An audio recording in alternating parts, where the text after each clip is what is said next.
The big budget reconciliation bill, currently going through the House and the Senate, will gut Apple Health here in Washington state. Brought to you by Whole Washington for universal health care in Washington state. Part 1: How Medicaid or Apple Health will change. Very important detail: Medicaid is Apple Health. Work requirements for ages 19 through 64 adults will be 80 hours per month. Some adults will be exempt, including those with children or those with severe medical issues. Eligibility would be evaluated every 6 months, and this is as opposed to checking yearly as it is right now.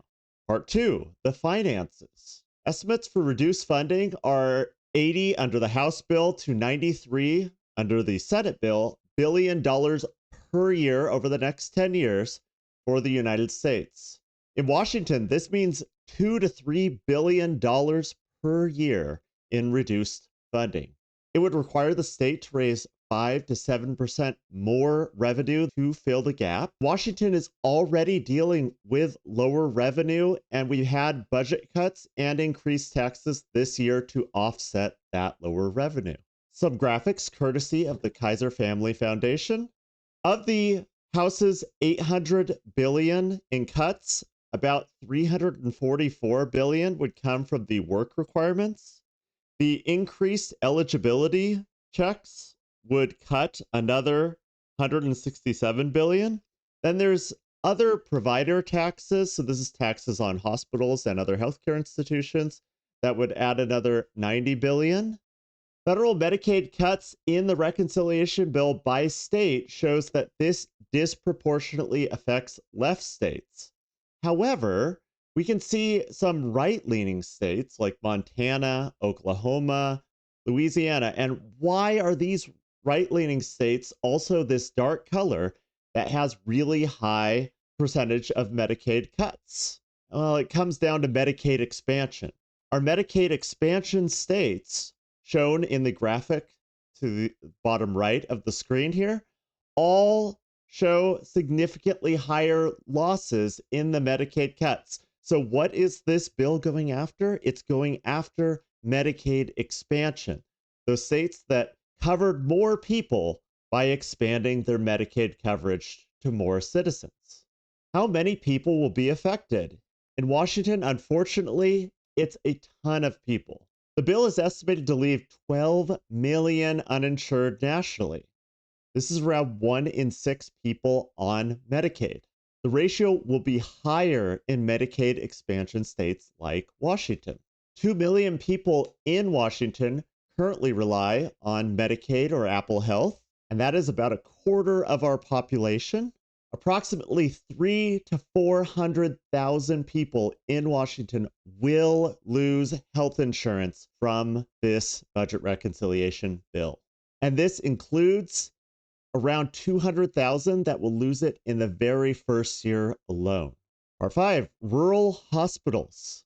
According to Governor Ferguson, 31 rural hospitals are at risk of cutting programs. An additional 18 rural hospitals are at risk of closure. Medicaid has a higher percentage of hospital revenue east of the Cascades, and 25% of reimbursements on the east side of the state comes from Medicaid.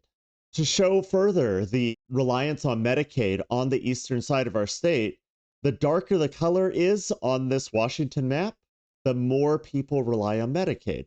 So King County has the lowest percentage of people who rely on Medicaid, whereas when you go to the eastern side of the state, especially in the most rural districts, there is an incredibly high percentage of people who rely on Medicaid. So what can you do to increase support and to speak out against the changes that this bill is prescribing? You can call the legislative hotline at 1-800-562-6000 to reach out to your legislators and let them know that this is not okay. You can attend local events like town halls and information sessions that our representatives put on so they can hear your voice. You can vote for candidates at every level who support universal healthcare or healthcare in general. And you can join a universal healthcare group like Healthcare is a Human Right Washington, which is a coalition of many organizations, or Whole Washington, who is fighting for universal healthcare in Washington state by advancing legislation and running initiative campaigns. One way that we could cover all the people who are uninsured in the state is through the Washington Health Trust, which currently has bills active in both the Senate and the House. The Washington Health Trust would provide all Washington state residents with comprehensive coverage of medical, dental, vision, hearing, mental health, and reproductive care. There would be no deductibles, no copays, no networks, no denials, zero bills, and zero out of pocket spending. Want to help universal healthcare succeed in Washington? Check us out at wholewashington.org. Pledge to sign our initiative, sign up to volunteer, donate to our cause, or attend an event. And I hope to see you there.